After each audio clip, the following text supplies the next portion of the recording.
Good morning. मैं Ravinder sir. आज 9th class के लिए हमारा जो एसएस में इकोनॉमिक्स का जो सेकंड लेसन जो हमने शुरू किया हुआ था, उसके हमने वेरी शॉर्ट और टेक्सुअल क्वेश्चन तो कर लिए हैं। आज शॉर्ट आंसर टाइप है। तो शॉर्ट आंसर टाइप का फर्स्ट क्वेश्चन है हमारा, जनसंख्या की गुणवत्ता की व्याख्या करें। यानी जनसंख्या की क्या गुणवत्ता होनी चाहिए, कैसी जनसंख्या होनी चाहिए।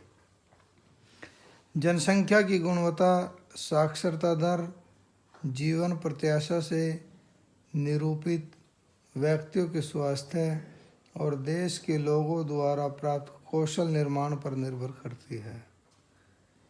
यानी जो हमारे देश की जो जनसंख्या है वो साक्षरता यानी पढ़ी लिखी कितनी है, जीवन प्रत्याशा उसके जीवन जीने की परसेंटेज कितनी है, और स्वस्थ व्यक्ति कितने हैं। तो ये सब जनसंख्या की विशेषता में आते हैं। अंततः देश की समवृद्धि दर निर्धारित करती है अस्वस्थ यानी बीमार व निरक्षर यानी अनपढ़ जनसंख्या अर्थव्यवस्था पर बोझ होती है। जो अस्वस्थ और निरक्षर यानी बीमार और अनपढ़ जो जनसंख्या होती है वो हमारे देश के लिए बोझ होती है, किसी भी देश के लिए। तथा स्वस्थ व साक्षर जनसंख्या परिसंपत्तियाँ होती है। जो स्वस्थ होते हैं और पढ़े लिखे होते हैं तो हमारे देश के लिए अच्छे होते हैं, हमारे देश की संपत्ति होते हैं। सेकंड है शिक्षा के महत्व। शिक्षा का क्या महत्व है। शिक्षा का फर्स्ट है, शिक्षा अच्छी नौकरी और अच्छे वेतन के रूप में फल देती है। यह विकास के लिए महत्वपूर्ण है। इससे जीवन के मूल्य विकसित होते हैं। यह राष्ट्रीय आय और सांस्कृतिक समृद्धि में वृद्धि करती है। यह प्रशासन की कार्यक्षमता बढ़ाती है। ये सारे इसका महत्व है शिक्षा का। इसके बाद हमारा जो थर्ड क्वेश्चन है, बेरोजगारी के प्रभाव का वर्णन करें। बेरोजगारी के क्या प्रभाव पड़ते हैं। सबसे पहला प्रभाव है बेरोजगारी से जनशक्ति संसाधन की बर्बादी होती है, जनशक्ति का नुकसान होता है। जो लोग अर्थव्यवस्था के लिए परिसंपत्ति होती है, जो हमारे लिए धन होता है, संपत्ति होती है, ऐसे लोग देश पर बोझ के रूप में बदल जाते हैं। इससे युवकों में निराशा और हताशा की भावना होती है। जितनी ज़्यादा बेरोजगारी बढ़ती चली जाएगी उतने ही लोगों के अंदर निराशा और वो हताश हो जाएंगे। बेरोजगारी से आर्थिक बोझ में वृद्धि होती है। कार्यरत जनसंख्या पर बेरोजगारी की निर्भरता बढ़ती है। इससे समाज के जीवन की गुणवत्ता पर भी बुरा प्रभाव पड़ता है। किसी अर्थव्यवस्था के समग्र विकास पर बेरोजगारी का अधिकतर प्रभाव पड़ता है। इससे वृद्धि मंदीग्रस्त अर्थव्यवस्था का सूचक है। तो ये सारे बेरोजगारी के प्रभाव है। इसके बाद है बाजार क्रियाएं व गैर बाजार क्रियाओं में भेद। दोनों में अंतर बताना, बाजार क्रियाएं और गैर बाजार क्रियाएं। बाजार क्रियाएं यानी जो पैसे के लिए लाभ के लिए जो काम किया जाता है, गैर बाजार क्रियाएं जो बाजार पैसे के लिए जो काम नहीं किया जाता। नंबर 1, बाजार क्रियाओं में वेतन या लाभ के उद्देश्य से की गई क्रियाओं के लिए पारिश्रमिक का भुगतान किया जाता है।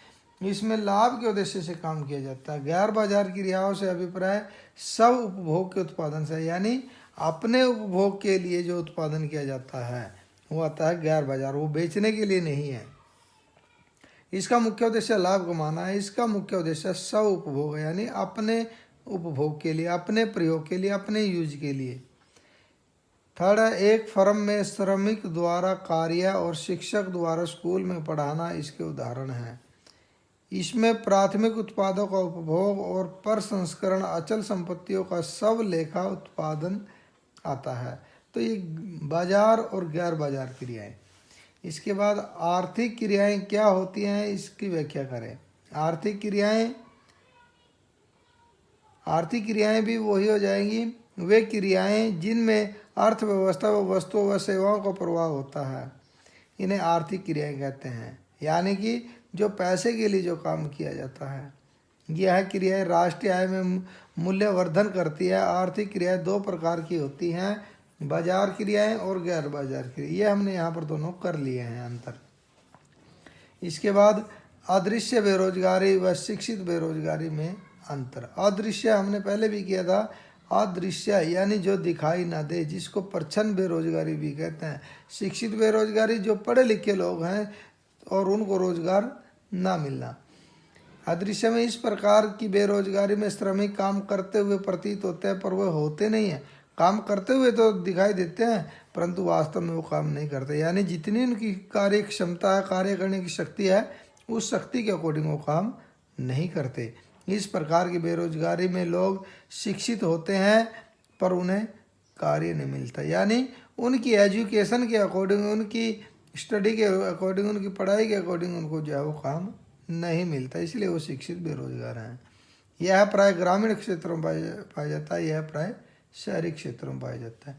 इसके बाद प्रच्छन्न बेरोजगारी क्या है, एक उदाहरण दीजिए।